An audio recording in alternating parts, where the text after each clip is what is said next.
معادن الناس بتبان وقت الشدة، بتبان وقت المشاكل، وقت حقك وحقي، وقت تعارض المصالح. طول ما انت عايش في الدنيا دي هتقابل الوحش والحلو، هتقابل اللي لابس 100 قناع وكمان بارع في التمثيل. لكن مهما لبس أقنعة، أول ما انت هتمر بأزمة أو موقف صعب، كل الأقنعة دي هتقع وهتنهار وهتعرفوا على حقيقته. وعشان كده قالوا لنا إن الناس معادن، والناس بيبان معدنها الأصلي ساعة الشدة.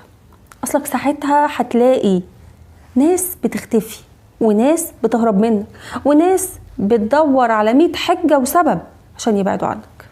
والقليل قوي منهم هو اللي هيقولك ما تخافش أنا جنبك لحد ما تعدي أزمتك دي على خير. أصل المواقف اللي احنا بنمر بيها دي هي اللي بتعرفك احنا بالنسبة لهم ايه. عشان كده اوعى تصدق كل اللي عينك بتشوفه، مش كل اللي بيلمع في عينيك يبقى دهب أصلي، ولا كل من ضحك وهزر معاك وقالك أنا بحبك بقى صديق وفي. عايز تعرف وتشوف الشخص على حقيقته؟ استنى لما يكون عندك أزمة أو بتمر بموقف صعب، هنا بس هيبان وهتعرف هو صديق حقيقي ولا مزيف. واوعى تخلي في حياتك شخص اتخلى عنك في عز أزمتك. أصل اللي يسيبك في وقت شدتك ما يستحقش أبدا إنه يشاركك في وقت فرحك وسعادتك ونجاحك. عد مين وقف معاك وقت الشدة، ومين في غضبه وخصامه حافظ عليك وما جرحكش وما نسيش مواقفك وجدعنتك معاه. عرف قيمتك وما باعكش وتخلى عنك لأنه لقى فرصة تانية أحسن منك. أصلك هتقابل الصاحب اللي هيكون لك أكتر من الأخ، وبرضه هتقابل بتاع المصالح. هي دي الدنيا.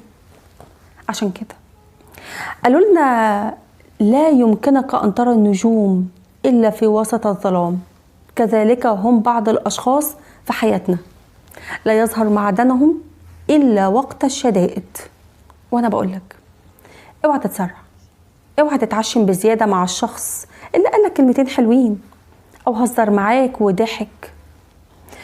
أصل الكلام مش بفلوس وأكتر منه مفيش.